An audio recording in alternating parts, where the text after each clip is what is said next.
evening and welcome to this special edition of the News Today. Palestinians promised a day of rage today, and that's what Israel woke up to. 3 Israelis were killed and 22 injured in 4 separate attacks in Jerusalem and in the central Israeli city of Ra'anana. One of the attackers was shot dead at the scene of the attack in Jerusalem. The others were wounded by police and taken into custody. Addressing Parliament, Prime Minister Benjamin Netanyahu promised to institute a quote host of steps in an attempt to stop this round of violence, which seems to be intensifying by the day. Stay with us as we look at the latest events. Before that, let's see what Ayman Siksik summing up the day for us.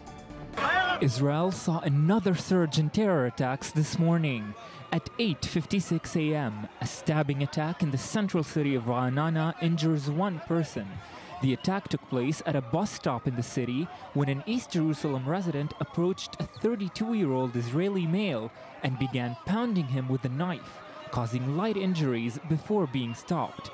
At 10:13, 2 East Jerusalem residents opened fire on board a bus in Jerusalem's Armon HaNatziv neighborhood. They proceed to stab passengers, killing 2 people and injuring at least 10 others. Only 6 minutes later, at 10:19, another attack takes place in Jerusalem when a driver rams into a crowd, killing 1 person and injuring several others. Following the crash, the attacker reportedly stepped out of his vehicle and went on to stab the wounded. Out of the 3 injured, 1 sustained serious wounds and 5 others were taken to hospital for shock treatment. At 10:37, a second stabbing attack in Ra'anana injures 4. 1 of them severely. Eyewitnesses at the scene said the attacker began stabbing people on the street with a large knife. Bystanders then began chasing the assailant and, together with police forces, managed to stop and neutralize the attacker who attempted to escape. Security sources in Jerusalem say the attack seemed, quote, like a planned and timed assault. Jerusalem's mayor, meanwhile, calls for drastic measures to combat Palestinian terrorism.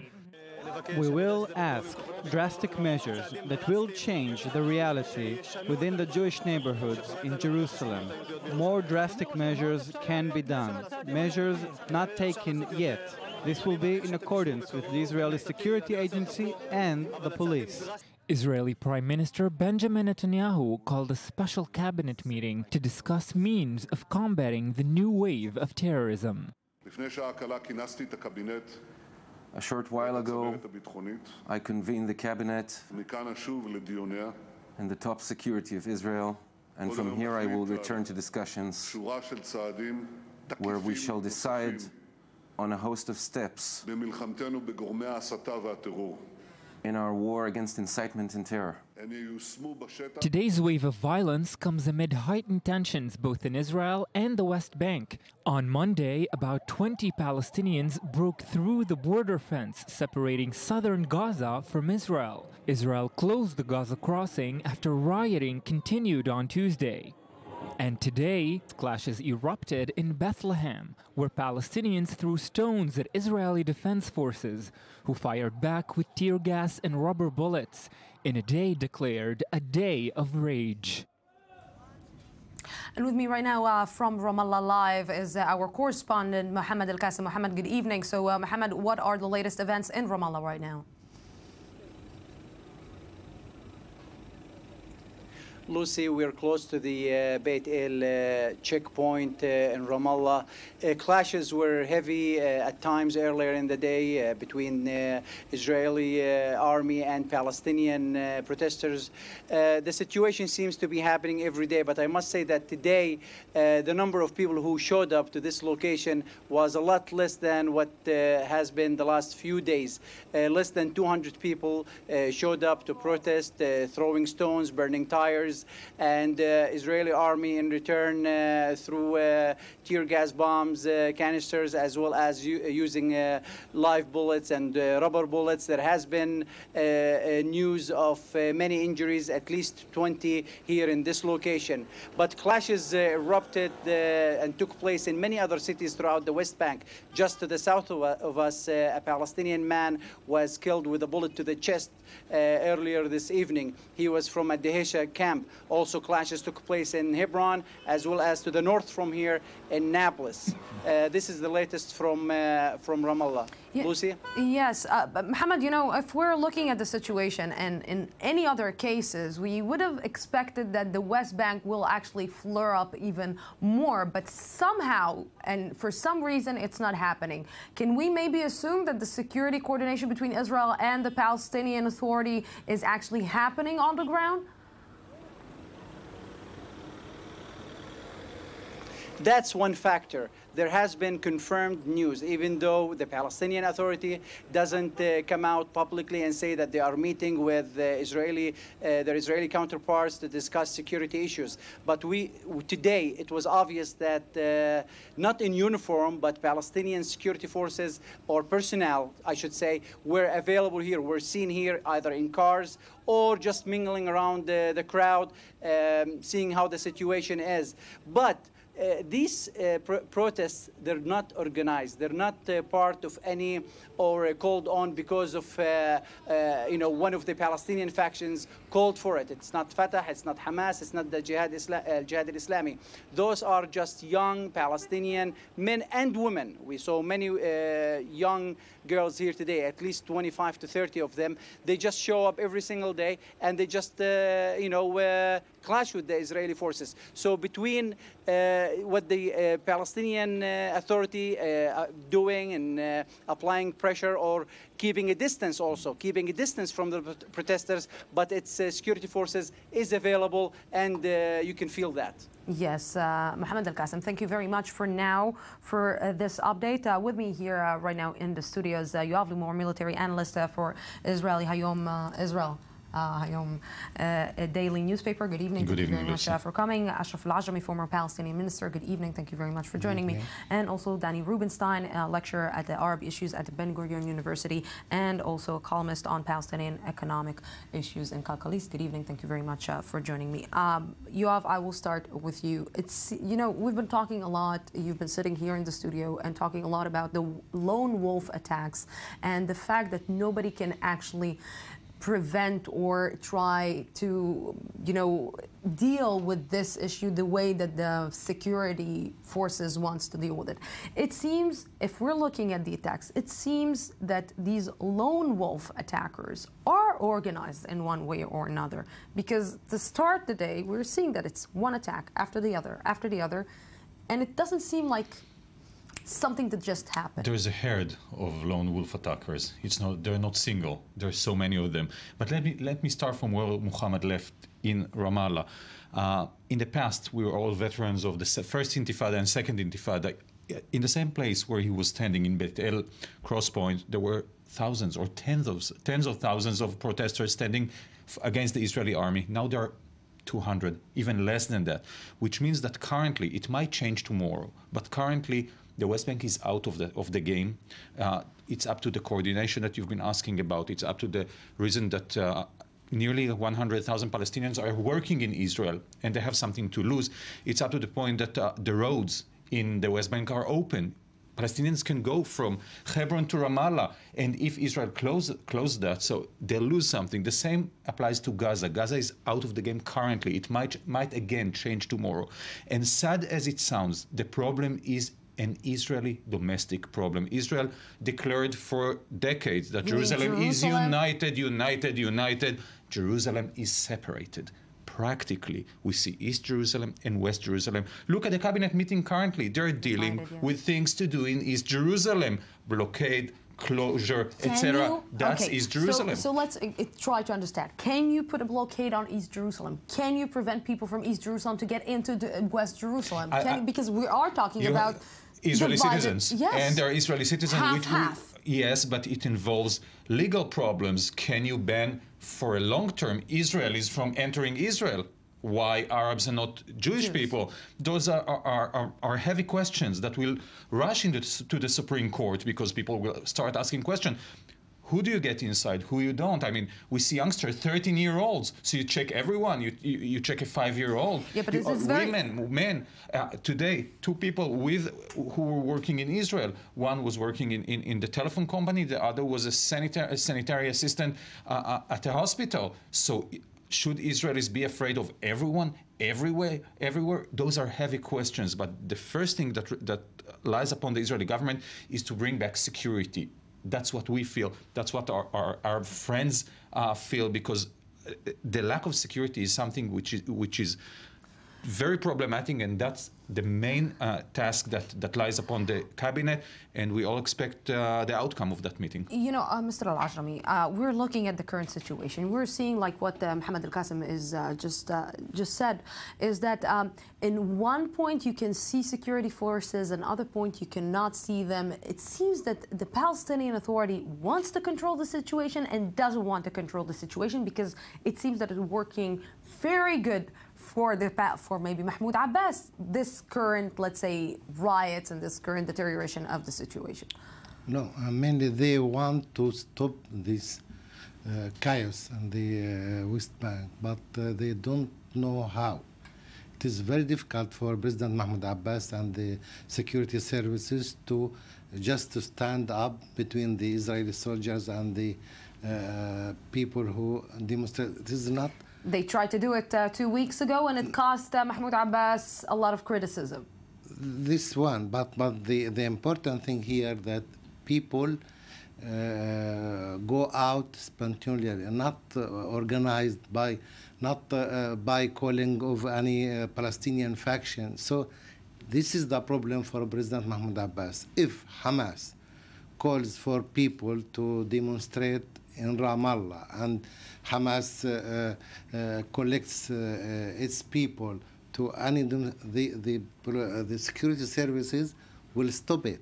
But here we are speaking about youth. We are speaking about very young people who just came out to protest or to express. Came out to protest and came out to kill and to assassinate. This is definitely between protesting another thing. The kill, no one can control, because there's individual decision. It is not something that the Palestinian Authority, even the Israeli government, even the security services can know about it. It is not organized. It is an individual decision.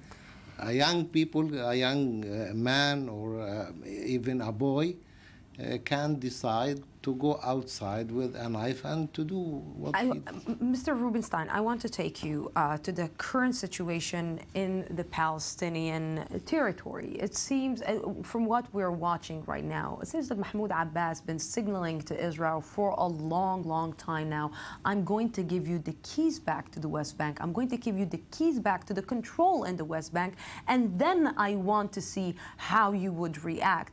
It seems that he gave like only half the keys in the last few weeks, especially after his speech, and we are seeing the chaos. It seems that Israel is not able to actually control what is happening in the West Bank. Yeah, talking about the West Bank, but most of the incidents are in Jerusalem. But in the West Bank, I'll tell you, it's very simple. Mahmoud Abbas tells everybody that he is despaired and sick and tired. He doesn't want to continue with it. It's not only, he's speaking not only in the UN, to everybody. He speaks, I don't want to continue. You know, there was a lot in Israel, a lot of discussion about the succession. Who will replace Abu Mazen? There were 2 articles that I read in Palestine. They say there will be no succession because Mahmoud Abbas will be the last Palestinian president. It was Hassan al-Khatib and Hafiz Barghouti, I think. They thought there is no succession. He will be the last president. There is a lot of despair among Palestinians in general, and especially among the leadership. They don't see any leadership actually in the future leading the Palestinian people? There was polls about who is the most popular candidate to replace Abu Mazen. No one get more than 10%. No one, only Marwan Barghouti was 11%, and the rest of them 3%, 4%, 5%, and that's all. Which means there is no any consensus about who will be the next Palestinian president, and maybe there'll be no Palestinian president after Mahmoud Abbas. But most of the incidents are in Jerusalem. In the West Bank, there is some organization. The people are talking, there is no organization. Listen, yesterday I was listening to the Palestinian radio all the time. They were about the students from Al-Najah. It's the largest university in Nablus. They are talking about hundreds of students that came to Hawara, and it was quite organized because they came with buses or something, and there was trouble with the Israeli. The Israeli were attacking in Hawara. It's the checkpoint south of Nablus. So there is some organization, students, only demonstration, not, of course, not a terrorist attack. The only profile of the terrorists. Yes, but Danny, one sentence, 15 years ago in the Second Intifada, most of the suicide bombers came from Al-Najah University. There were hundreds who wished to go, and currently they go and throw stones, but they don't want to pay with their lives yet. I want to add one sentence, if yes, I may. Course. I'm almost, since the 67, I covered the West Bank. I've never seen such a phenomenon. There is no profile of those terrorists who attack. The only profile that most of them are younger than 20. Yes. One of them was 13 years old, or 14 and 15. There's something that I have to admit, I don't understand. This is the new generation in the West Bank. I beg to differ. I think that after 2 weeks, tomorrow we'll have 2 weeks since the assassination of the couple next to Nablus, we can start portraying a profile. Youngsters, not involved, some of them, but not involved previously in terrorism. You don't know of them. They are not Hamas members. They are not Islamic Jihad members. And they're not someone classes? you can chain. Lower classes? Some of them, and some of them are not. But most of them, and that's very significant, come from East Jerusalem. They are Israelis. No, they are not Israeli citizens. They are Israeli inhabitants. They live in Israel. Yeah, but they don't have any political rights. And they see themselves as Palestinians, obviously. Let's see, before we're continuing these discussions, the wave of violence has featured lone wolf attacks like we just talked about. And I-24 News correspondent Charles Biblizer looks at how Israel is dealing with this new phenomenon. Let's look. Attack after attack after attack. The wave of terror continues throughout Israel. Widespread stabbings, shootings, and even bombings carried out by unaffiliated so-called lone wolves. The perpetrators range from middle-aged men to teenage girls, from Palestinian East Jerusalem residents to Israeli Arabs living in the north. There are few, if any, patterns. A random chaos which security forces have been unable to contain. Some are thus calling for a major military crackdown, not unlike Operation Defensive Shield, which effectively turned the tide of the Second Intifada in 2002. Then, the IDF, bolstered by tens of thousands of reserve troops, entered Ramallah and placed Yasser Arafat under siege in his compound. Incursions into the West Bank's 5 other largest cities soon followed. Much of the infrastructure that supported and directed the terror was destroyed. Calm was eventually restored, albeit at a heavy cost. The IDF succeeded in large part because the Second Intifada was organized. Most of the suicide bombings were orchestrated by Hamas, Islamic Jihad, or the Fatah-affiliated Al-Aqsa Martyrs Brigade. Intelligence could be gathered on groups, leaders could be targeted, networks dismantled. But circumstances have changed. Now, the task at hand is to identify otherwise inconspicuous individuals. A 16-year-old boy with no criminal record carries out an attack with a kitchen knife. A 31-year-old woman, previously unknown to police, detonates a crude bomb at a checkpoint. The options are seemingly limited. The implementation of closures and curfews is being discussed. Some suggest banning official Palestinian media organs accused of inciting the violence. Still others believe that only through the resumption of peace negotiations can the terror be stamped out. Perhaps it will take a combination of these and more, outside-of-the-box measures, to end what is quickly spiraling out of control. Yes, and Yoav, I want to ask you, do you think that the solution, like it happened in some other operations, like putting Yasser Arafat, like Charles mentioned, under siege, can you put Mahmoud Abbas under siege and decide that, okay, we're going into an operation? This is not the same time. Practically, you can do everything. Is it useful? Will it be useful? It's nonsense. I mean, Mahmoud Abbas is considered by the Israeli government, the Israeli defense forces, as the solution, not as the problem. They say he does not ignite terrorism. He does not talks in favor of terrorism, unlike Arafat 15 years ago. So what good will come out of it? I mean, Israel needs to find in Mahmoud Abbas a partner, someone that can collide with, along with the Jordanians and others, and try to find a solution to the problem of Al-Aqsa, because that's what unites everyone. So but when you are telling me that the security forces, that the Shabak, that the Mossad are telling the Prime Minister and telling the government that Mahmoud Abbas is not inciting, he is not promoting terror, how come the Prime Minister is still goes with this idea, although all the security... He is very minor. He's talking of it very minor in relative to what he was talking a couple of months ago or a couple of years ago, because he understands that now we need to look for a solution, not to look for the problem. Obviously, there is a problem in what children are being taught in schools in the West Bank, etc., etc. But now there needs to be a current solution, and a very fast one, although we don't see it. What is the solution that, let's say, Mahmoud Abbas is looking for from the Israeli part? To go back to the negotiation table, to go back for a peace process, and everything will be solved then? I think yes, mainly the problem here that in Israel just talk about the security procedures, measures that the Israeli government can do all the time. They don't speak about the solution, because if we control this wave, we can't control the next wave. It is out of the door, so it is somehow even more and more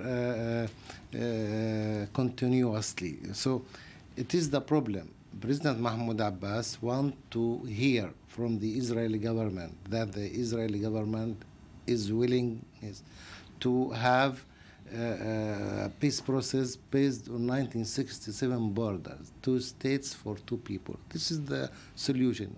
If President Mahmoud Abbas doesn't hear this sentence that the peace process can be based on 2 or 3. You know, but if I'm taking, let's just 2 weeks ago when Benjamin Netanyahu took the stand of the UN, he said, I am willing to go back to the negotiation table with no preconditions. We were there for 8 months. And he said 2-state solution. Yeah, no. He said in Bahrain, after that he regretted, and after that he talked remember there were the elections. He said a lot of things before the elections because he wanted to be elected again. We know the real position of Prime Minister Benjamin Netanyahu.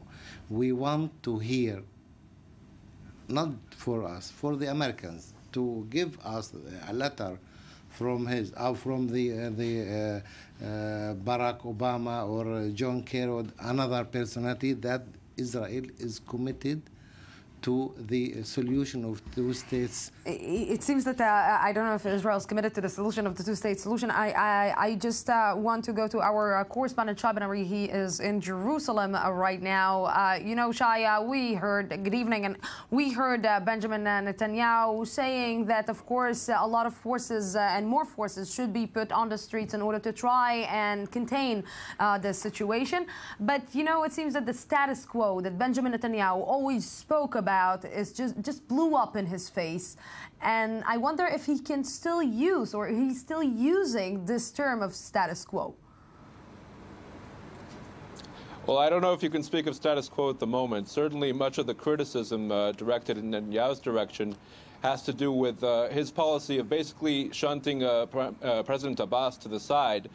You could say that perhaps Netanyahu has a certain convincing argument regarding the possibility of even establishing a Palestinian state at this point, but there's certainly a lot of debate to be had over the wisdom of shunting the peace process aside, shunting President Abbas aside, and not really maintaining a real relationship there. In regards to what measures will be taken now, the cabinet meeting is still ongoing, even now from what we understand, but certain measures that have already been decided have been leaked. They include, among other things, the presence of the IDF forces as something of a reinforcement for police forces, which are, of course, regularly stationed, especially in these times, at city centers. The IDF is now meant to reinforce police forces at city centers, at different cities, not only Jerusalem, and these will be stationed at the locations that would normally be targets for terrorist attacks, for example, train stations or even construction sites where we have seen several attackers emerge out of. Also, IDF forces and security forces in general will be encircling East Jerusalem neighborhoods, not necessarily a full closure, as was discussed earlier today and was proposed by various factors, but we do understand that certain blockades will be erected at the entrance to certain East Jerusalem neighborhoods, not necessarily all of them. Beyond that, the homes of 5 terrorists who committed their crimes recently will be demolished within the next 72 hours, according to this cabinet decision. Also, another measure, the families of terrorists who live in East Jerusalem, some of them, apparently, their residential status in the city will be revoked. They may be removed to other locations in the West Bank. Yes, Shaban Ari, thank you very, very much for this. Mr. Rubinstein, I want to ask you, one of the biggest, claims that we hear from the Palestinian side regarding the Second Intifada was that the Second Intifada was a mistake. It was a mistake because it brought a disaster, an economic disaster on all the West Bank, all the people of East Jerusalem. This is the reason that the Palestinians are refusing to call it an intifada. This is the reasons that maybe the Palestinians don't want the situation to deteriorate even further because eventually it will hurt them. Of course, it's obvious, but there's some other reasons. For instance, what's going on in the neighboring countries. They see what's going on in Syria and Iraq, and they saw the refugees that ran away from Syria to Europe, and for them, it's quite a lesson. They follow it very, very quick to say exactly what, to see and to understand what exactly happened there, and they say, well, we are lucky. We are lucky. Relatively speaking, of course, we are lucky if you compare to them. Especially I'll tell you when something. the Arab leaders are actually signaling to Mahmoud Abbas, we are not willing to help you on this. I'm quite, I don't know how to put it, that I'm quite optimistic that we are now at the peak. Today it was the day of anger in the Palestinian, also in Israel, and from now on, I hope so, not only I hope, I think that it will go down, because it's not had any infrastructure behind it, no organization behind it, no only individuals results here and there. So it will calm down. It will calm down after a while, because they are dependent totally on us. Do you agree? I wish I could be as optimistic as Danny. I very much think the opposite. I think that even if it goes down, it will be for a short time. Our friend here from Ramallah is right. I mean, if we don't find a solution to the bigger picture, so it will deteriorate and then it will rise again within 3 weeks, 6 weeks, 6 months, and it will be, the wave will get higher and higher and much harder to control each time. So we need to find bigger solutions, government leaders, and that's what we voted for them. Yes, diplomatic solutions, and this is what we will speak in the next part. Danny Rubinstein, Ashraf Al-Ajami, Yoav Limor, thank you very much for this. We're going out for a small break, 2 minutes, and I'll be back.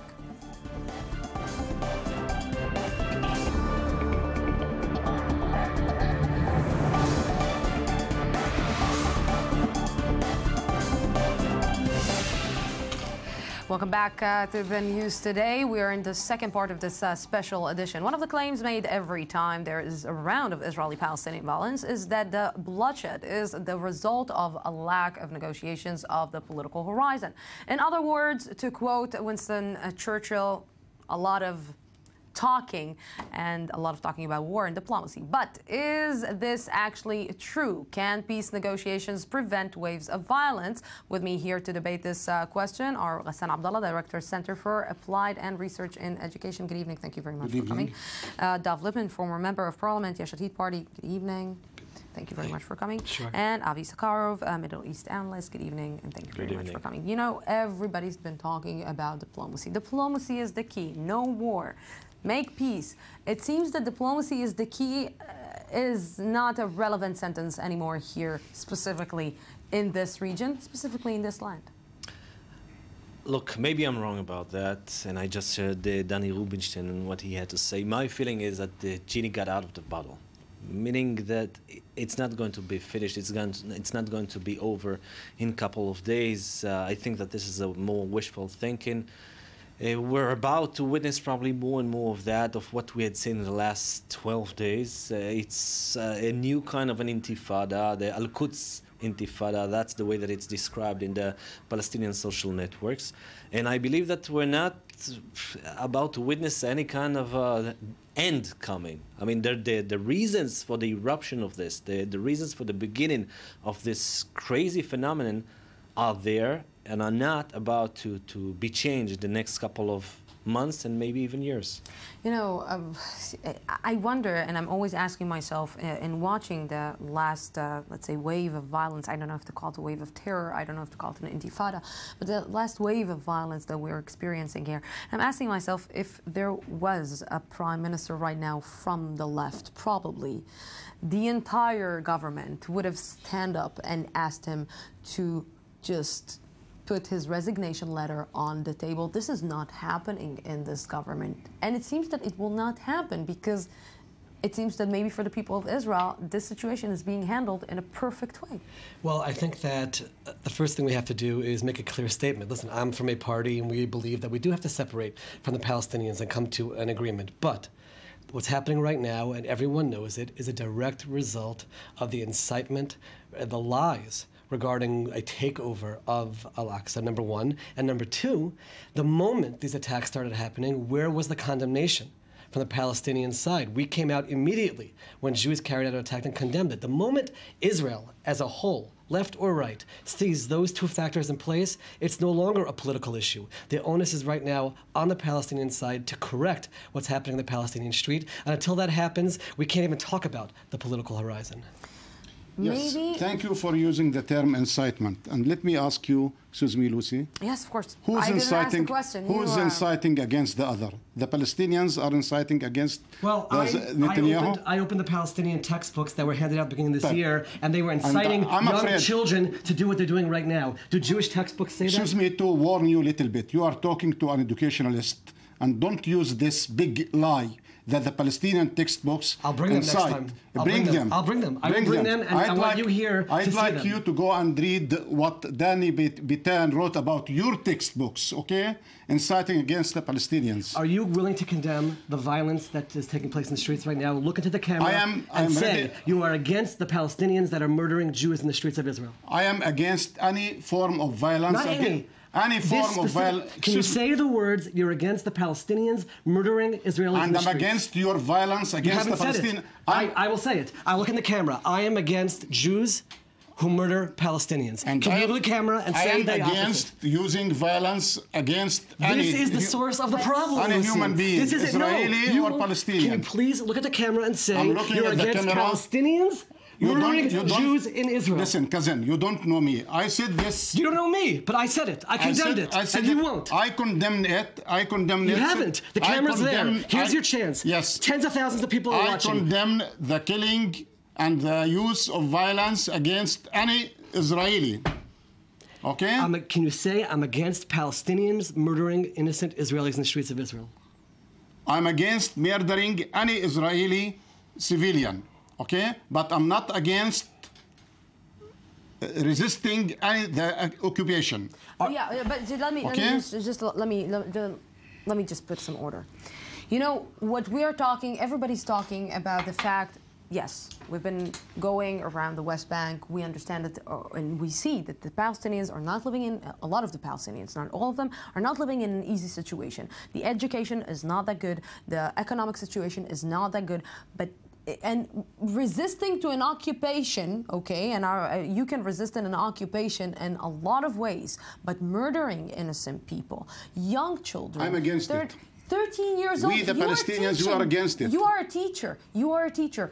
You know, seeing yesterday's video just took me out of balance, because seeing a Palestinian child, 13 years old, going out with a knife, murdering innocent people, this is something that I cannot accept and I cannot understand. And did you see the picture of Ahmed Sharaki, who was eating his chips at Jalazon camp and he was killed by a sniper? And did you see the picture of this female student from Abdullah ibn al-Hussein school in Jerusalem who was shot by the Israeli police in East Jerusalem? Did you see this? I saw everything. I saw everything. But it depends what is the picture that you're pointing.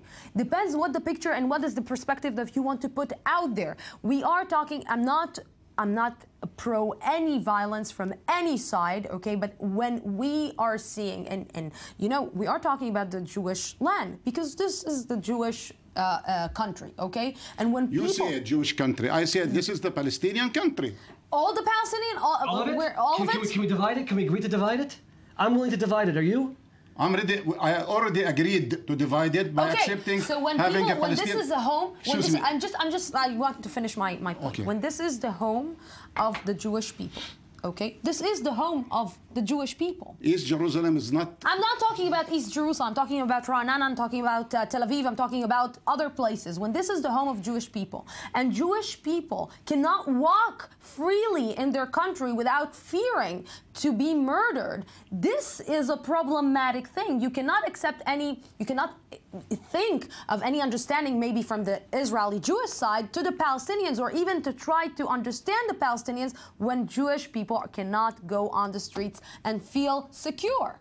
And I'd like you to know that we are not feeling secure to go and make our social visits to my family-in-law in the old town of Jerusalem, okay?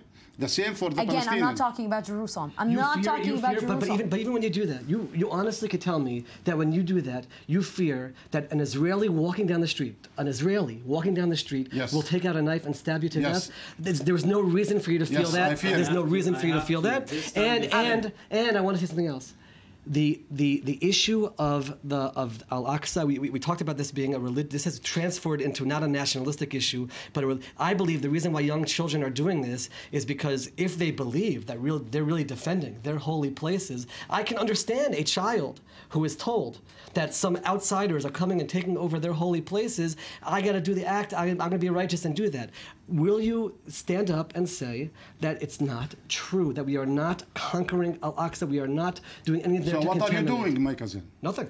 What are you doing? Status quo. Status quo. Which is status quo? Go back to the and I'm really sorry to interrupt you too. I'm really sorry to interrupt you too. Thank you. Okay. I just wanted to add something. This is something that we do need to keep in mind. The violence is not coming only from one side. And maybe the memory right now from here, both sides, the Jewish memory, Israeli memory is very short about what happened here in this territory, in Jerusalem and in other places in the last year. Muhammad Abu Khdeir, more than a year ago.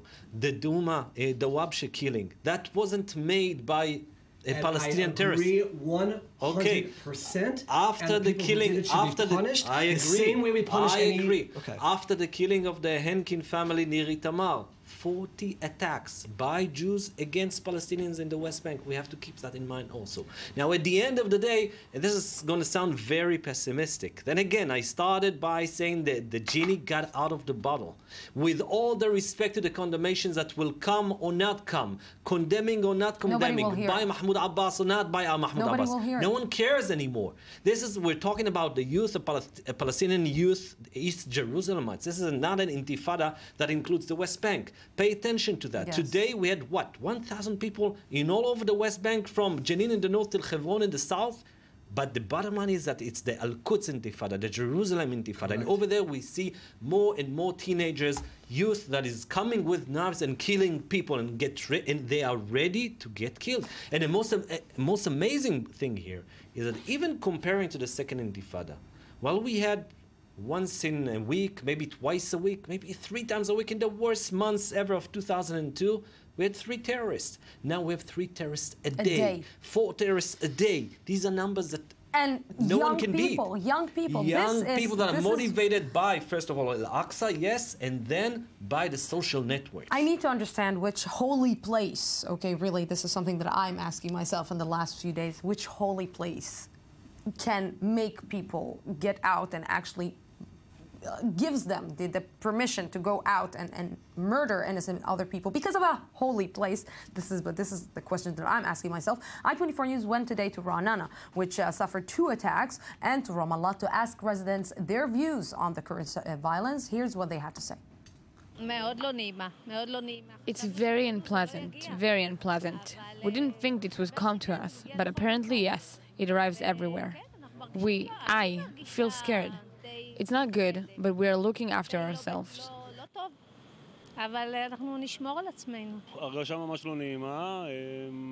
It's a very bad feeling, but I hope that life will somehow get back to normal, that all the residents of Israel will feel better and be as strong as possible.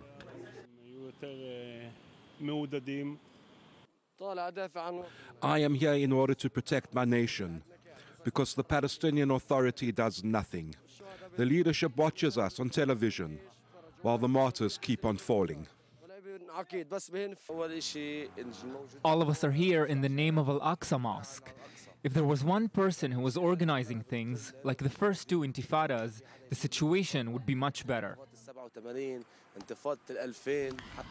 Yes, before I'm continuing this discussion, I want to go live right now to the north of Israel in Sachin, where our I-24 News diplomatic correspondent Eli Ochenberg is standing. And we are talking today, Eli, about also the involvement of Israeli Arabs in this wave of violence. And today, the Israeli Arabs just declared that they are protesting, and we're talking about a big protest in Sachin. What can you update us from there? Yes, Lucy, so we're talking about a large-scale demonstration here in the northern Arab city of Sachin. About 20,000 people arrived here today for a few hours of demonstrations, and that comes the same day of a general strike in the Arab sector all throughout the country. These 2 events, both the strike and the demonstration, was decided on 2 days ago in the High Committee of Arab Representatives, and it's been a long while since we've seen such a large-scale demonstration.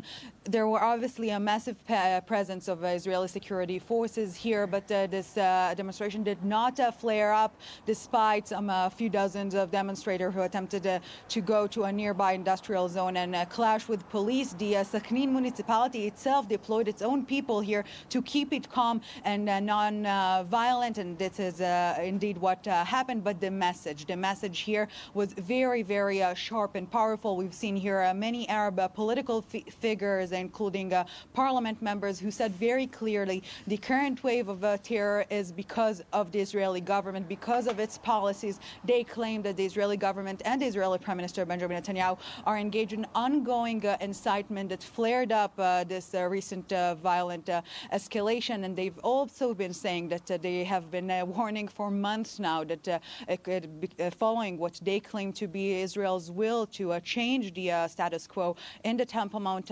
compound, to change the hours of entrance to the Al-Aqsa Mosque, a violent uprising will come, and this is what we see now. We did not, however, hear any condemnation of the terror attacks, and in general, the Israeli Arabs are trapped in these sorts of times of rising tensions, and it will be very interesting to see after this successful move of the Arab leadership to gather so many people here, what will be their next steps, maybe some condemnations of the recent terror attacks as well. Yes, maybe.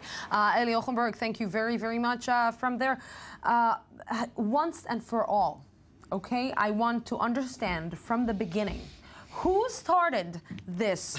Not who started it 48 years, 67 years ago, but who started this? The Palestinians are right. Israel is occupying Al-Aqsa Mosque. Israel is occupying the Temple Mount. The Israelis are right. We are not occupying. We're just going there as have legal rights to go and visit the Temple Mount. Who is actually flaring up this situation? And maybe Israel is. There are different elements, organizations, some people, officials that are using Al-Aqsa in order to flare up the situation. Jews and Muslims. Where did it all start? Well, there was a change not in the status quo, but there was a change in Al-Aqsa, or the Temple Mount. And what happened? There's a rabbi, a very famous rabbi of the what we call the Atzionut HaLeumit, National Zionism, Dov Lior. He's a very known rabbi of the radical Jewish right-wingers. And he decided that it is allowed for Jews to go and visit the Temple Mountain. And that was a few months ago. The minute that there was this Psak Halacha, then we saw more and more settlers, not secular Jews, that are going to visit the Temple Mountain. Now, for the Muslims in Al-Aqsa, when they saw suddenly more and more people that are dressed up look like Jewish settlers, they were afraid that something is changing. Now, what happened then?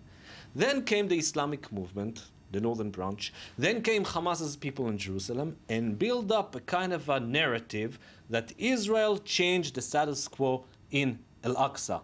Now, that wasn't the case. It didn't change the Al-Aqsa status quo. It just allowed, people were going there also dressed up as settlers or looked like Orthodox. And that's where the whole myth started. And when the Islamic movement with Hamas created this narrative, and then we had Uri Ariel, the minister, the genius that decided to go at the eve of Rosh Hashanah to pray on the Temple Mountain, and said all over the media that he's going to do it, and stood inside the Temple Mountain and said Rosh Hashanah, Shana Tova Lechulam, while the shooting was heard in the background. Yes, that was the spark that started this thing. But bottom line, this is the spark.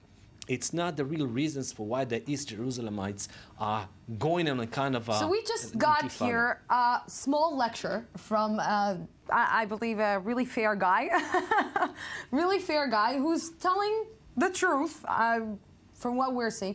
This is the situation. Nobody's changing the status quo. Some extreme, let's say, sides from both sides, from the Jewish side and from the Islamic side, are trying to flare up the situation. And what it comes at the end that innocent children or young children are going out in the name of these extreme people and killing innocent people on the streets. Those people who went to kill innocent people in the streets, they did not do it just for fantasy. Those people are, which I call them, the generation of after Oslo. Those who are upset, those who are depressed from what we call that peace process. Those who were looking for, they were so ambitious to live in freedom and liberty. But they found that more frustration and more violations against them. You know how many thousands of children do not go to school in East Jerusalem? You know what's the general income, monthly income for Palestinian families in East Jerusalem? Is this an excuse to kill? No, it's not. I'm not mentioning this as a... Please, Lucy. But no, please, let me clarify. You know, you are an education Allow me, person. Please, I really respect you, and you know how I... Allow me to because continue. I know that education is very, very important to you. There is no justification at all for violence. Where is the education in the Palestinian society? You cannot ask for an impact of education in the Palestinian society, and deprivation and frustration is there every moment, every second. You cannot ask at all, and this is a controversial issue. This is not an excuse. Like, it's not an excuse for an Israeli Jew to go out on the streets and start stabbing Arabs because they're Arabs, because he's frustrated with the violence in the streets of Israel. Please, this is not an excuse. Please don't put words on my lips. I'm not saying that this is an excuse. I'm saying this is psychologically saying maybe one of the motives for a person to feel that he is helpless, she is helpless. They can do whatever they think that this is right. But maybe the voice of you, the people that I'm not being given the opportunity to raise my voice in Jerusalem. Why? Because of the Israeli violations. I don't want to talk about... Why? I don't want to talk about... If you want to take your voice out, friend, and if you want to take out your voice, to put your voice out there, and to tell the young people, to tell the people that are studying in your schools, to tell them, don't go out and act in a violent way, you can do it. They tell me that they had to be stuck at Kalandia military barrier from 6:30 a.m. to get to school. Teacher. You are the teacher. You can tell them. I am the teacher, but they are the ones who are living the reality, the difficult reality.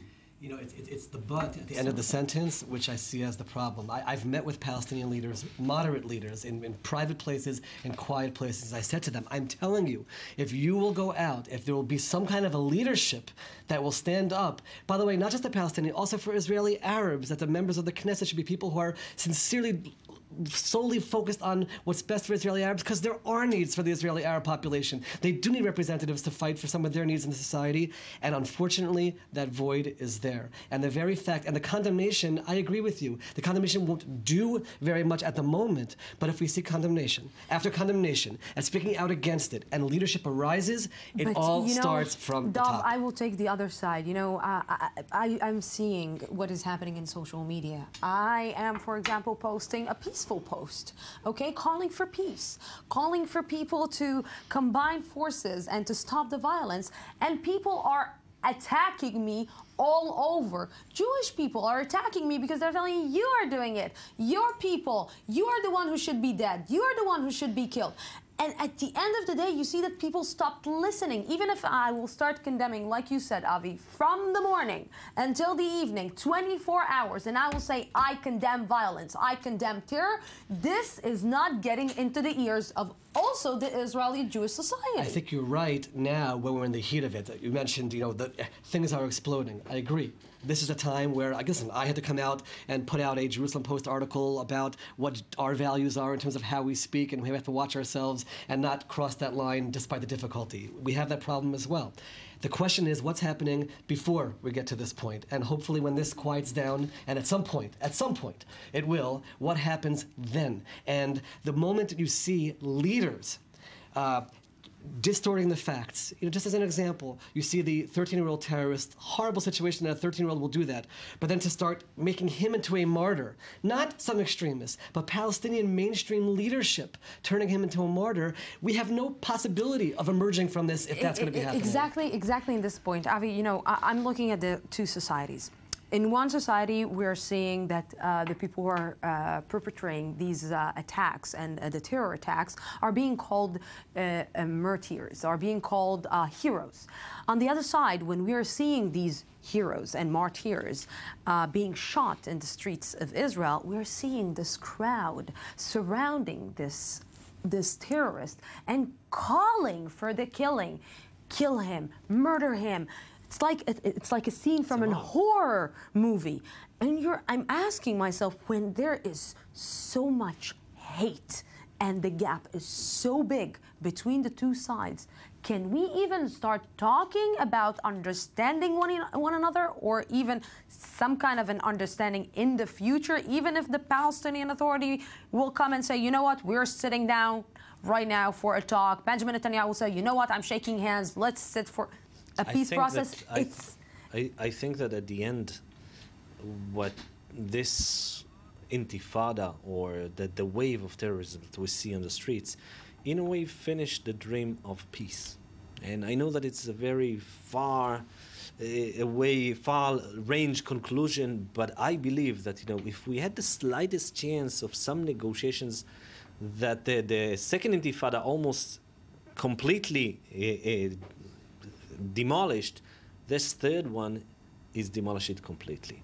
And violence brings more violence, and radicalization brings more radicalization. And I think that the main beneficiaries now from both sides are the radicals, Hamas from one side, and the extreme right-wingers that are saying, look, there are Arabs, there's no one to talk to. It's Islam. By the way, I hear it from the Prime Minister, my Prime Minister, that is not looking at itself and saying, where did I go wrong? What he's saying is, it's the Islam. What do you want from me? It's not me that, although I've been warned by the Shin Bet and by the military intelligence, I didn't do nothing, because they were warnings. If you will not do this and that till the September, and I called it here Black September. If you won't do this A, B, C, there will be some kind of an explosion. And it didn't. He ignored it. So he blames now Islam. And you started asking about the political situation. That analysis is going to come. It is meaning right now we feel in a time of tragedy and difficulty. We need to do our best to stand behind and be unified from within. But there's no doubt that there'll be two elements. One is the lack of any kind of vision towards anything to give people hope or to enable us to separate from people who don't want to live together with us. Part one. And part two, a person who promises security and everyone else will lead to problems. All of that reckoning will come as things quiet down. But right now, we're focusing on the issue of the violence that's being aimed against us. You, 5-6 years ago, alleged that you separated yourself from the Palestinians. And you brought all the settlers, now more than 500,000 settlers in the West Bank and East Jerusalem. So what kind of separation are you talking about? You're asking me what I believe we should work towards? I believe that we should work towards a situation where we will recognize a Palestinian state and the Palestinians will recognize that the Jews have a right to a state and we're separate from one another because there's no possibility, unfortunately, of us being together. Kazan, you don't need to prove that water is wet.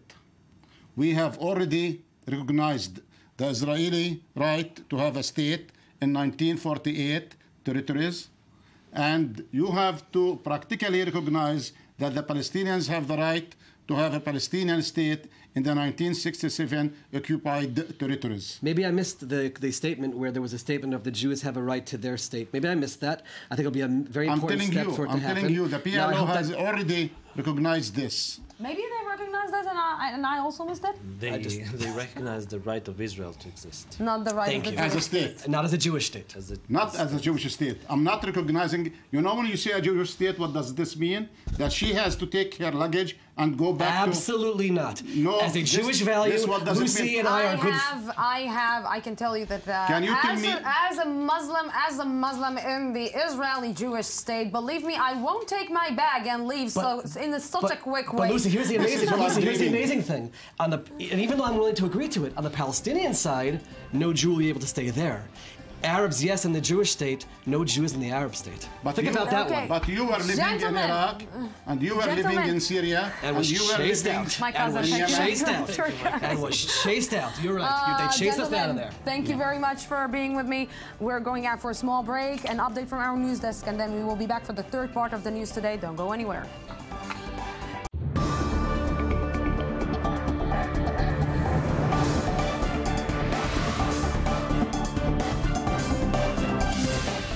Welcome back to the news today. This is the third part of this special edition. One of the most used words in the current round of violence is incitement. Prime Minister Benjamin Netanyahu has openly accused President Mahmoud Abbas and the Palestinian Authority of inciting against Jewish people. Palestinian leaders, for their part, accuse Israeli right-wing figures of inciting against Palestinians. But incitement doesn't necessarily have to come from official statements. It's also found a lot in posting on social media and even in the actual media. What role is social media incitement playing in the current violence? Can it be countered? Let's see what Ayman Siksik prepared for us.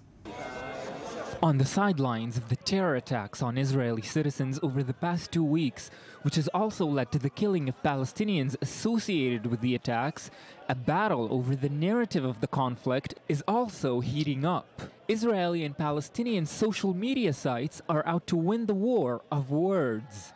Arab citizens of Israel who've called out against the country limiting the entry of Muslims to Temple Mount have announced a strike of Arab-owned businesses in the country as a sign of solidarity. The response in Israel quickly followed. A social media campaign calls on Israelis to ban all Arab businesses who partake in the strike on October 13th, in response to what they called a show of support of terrorism. In Jerusalem this week, a protest was held against incitement on both sides. To demonstrate against the government because the incitement that we believe comes from our side and not only from the Palestinian side or perhaps mostly from the Israeli side, the Israeli government. Meanwhile, the gruesome killings that took place throughout Israel have provided ample ammunition for those armed with the modern day's most effective weapon, a smartphone. Amateur videos of Palestinians being killed by Israeli forces over fears of terror attacks are circulating on social media. For Israelis, this is an all too familiar scene. Earlier this year, when vehicular attacks against Israelis became widespread, caricatures in some Palestinian media outlets encouraged the attacks and praised those who committed them as martyrs. At the time, the attacks were said to be for the liberation of Al-Aqsa Mosque. Nowadays, the holy Muslim site is again at the center of the storm. When the leader of the Palestinians say that dirty Jews are spoiling the holy city, the world must speak out. Imagine what would be the reaction in such a thing said or was said about Muslims or Christians. Israeli President Reuven Rivlin himself was the target of incitement by right-wing Israeli campaigners who deemed some of his statements too pro-Palestinian. Rivlin received threats to his life, and the government had to ramp up security around him after he was portrayed wearing the traditional Palestinian head cover. Creativity, it would seem, is one thing not lacking in the propaganda war, as seen in this anti-Israeli song released last year. Yes, and with me here in the studio to discuss this is Amira Halper, and Middle East media and politics expert at the Truman Institute for the Hebrew University. Dr. Halper, and I'm sorry, thank you very much for coming. And also with me, Sasha Dratwa, head of the digital department at Rimon Cohen Schenkman publication office. Good evening. Thank you very much for coming. What we are seeing is maybe this, let's say this, again, I don't know how to call it, if to call it a wave of terror or a wave of violence. What we are seeing is a little bit different this time. It started in Operation Protective Edge. It started maybe in the Arab Spring, when social media is taking an active role. And, you know, just a few days ago, I spoke with some students, and they're saying, oh, if we want to see the truth, we're going to social media. We get a lot of information there. But this information, in a lot of cases, is wrong, and, as we're seeing, is full of incitement. Yes. Dr. Halper. I believe from the interviews I conducted with the Palestinians in the diaspora, that was my research, the title of my research, I believe that they are really aware to the propaganda. They're really aware when they read, for example, when they read the Hamas website, they know that this is Hamas website. When they read the Fatah website, they know that this is the Fatah website. They know where the objectivity line lies. So they really know how to read it in a critical way. They know when it is propaganda and when it is not. But they know when it's a lie and when it's not? Of course, I believe they do, because when they told me in their own words that when they read, for example, the Hamas websites, they know it's a propaganda. They don't believe in what is written there. Yeah, but we're watching so many videos out there. Sometimes, even in, I remember in Operation Protective Edge, we saw a lot of videos or pictures of babies, killed children, and a lot of these photos came actually from the Syrian war, and the Palestinian propaganda took it to the Gaza Strip and said these are the children of Gaza, when they're actually not. I think that first, the Palestinians believe in what they see on social media. The one that are living in diaspora, perhaps they don't believe, but the one that are seeing every day this kind of picture, they believe in that. They really believe deeply in themselves that the Jews are going to control the mosque. And we need to tell them that is not true. The real problem that we have today on social media... How do you convince them? I will tell you. The real problem that we have today that no one speaks to them.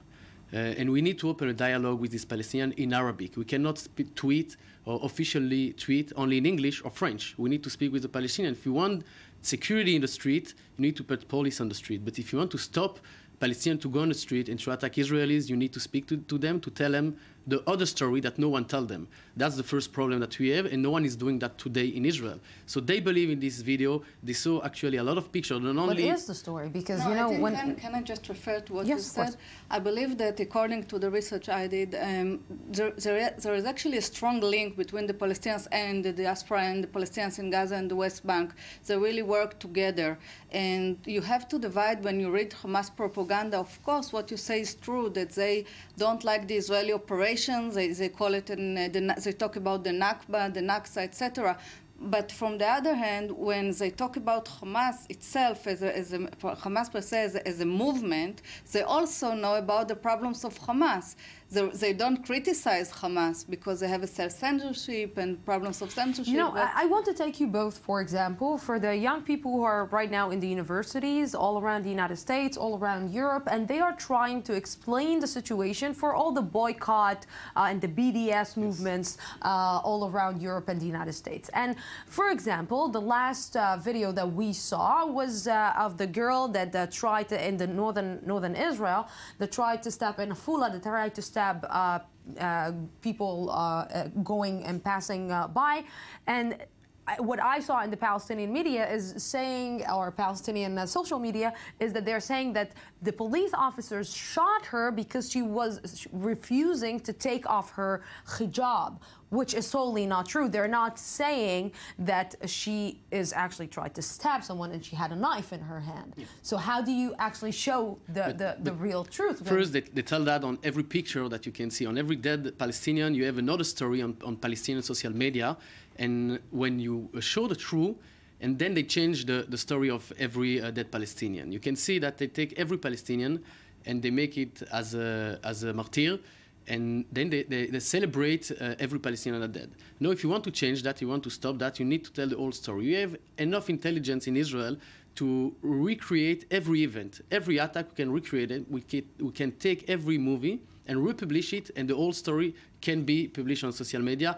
And we can use also pro-Israeli organization to tell the story. But we are not doing that today. This is the one problem. This is why we lost this media fight around the world also. But it seems that also the extreme Jewish right is using the same tool to incite on their side, because you can take a video, you can, switch the words, switch the sentences, and make it like it's right now big war. I can right now say a sentence, and people will just take the sentence and mix it up, and I will become the biggest terrorist or the biggest person who's going against Israel.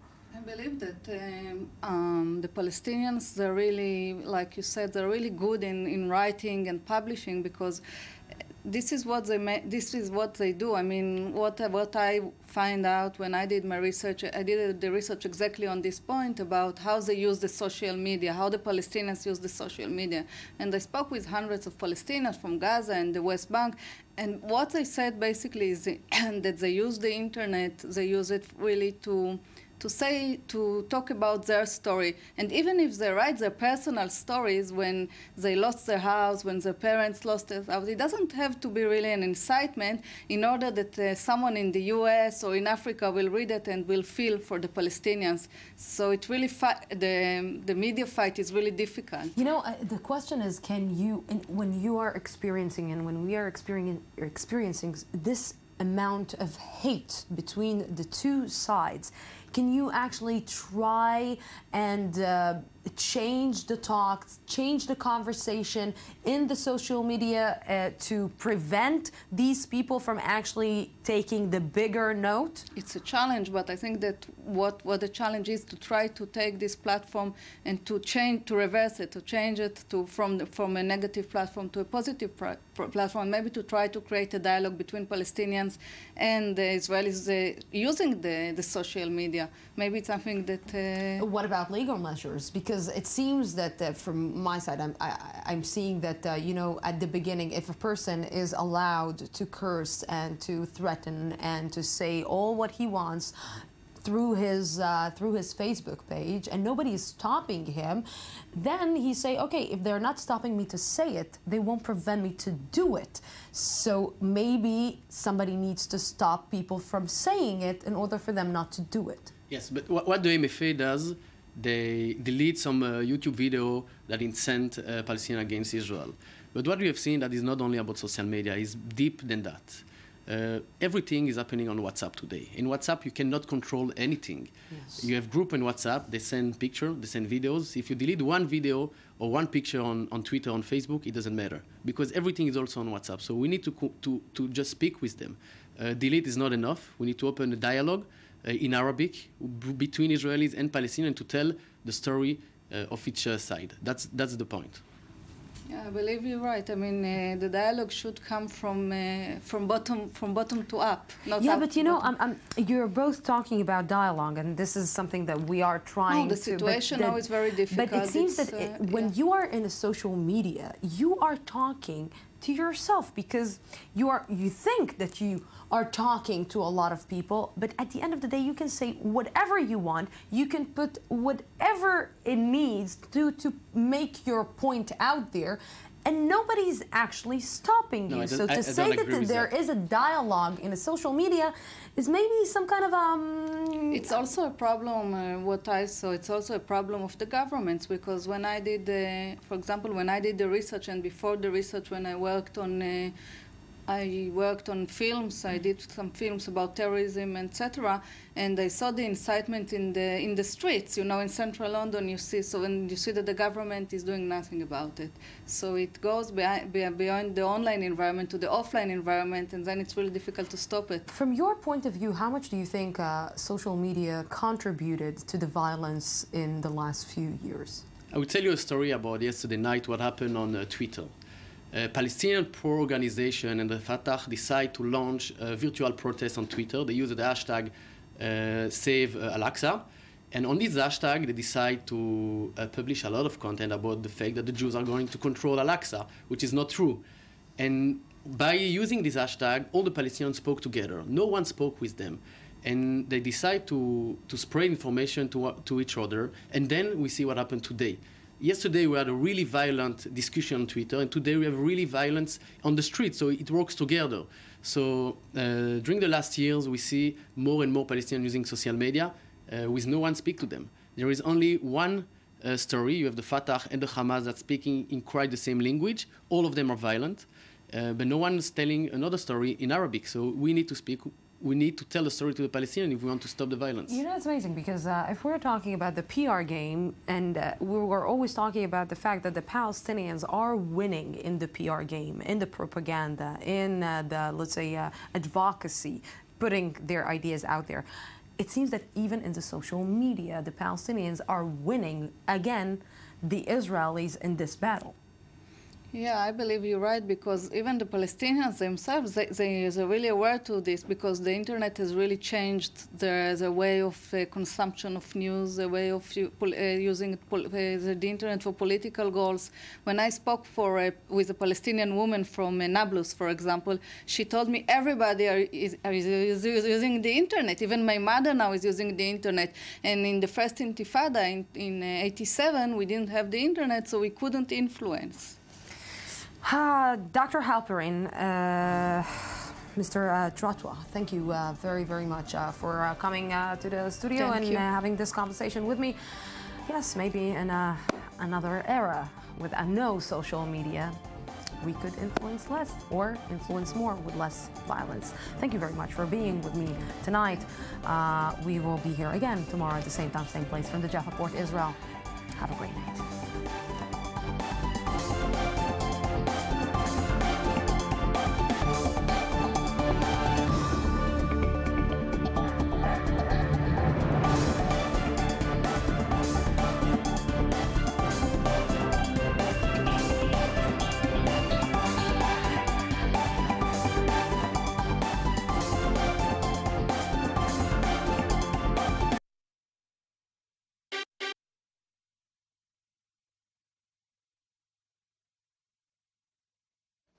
Sure.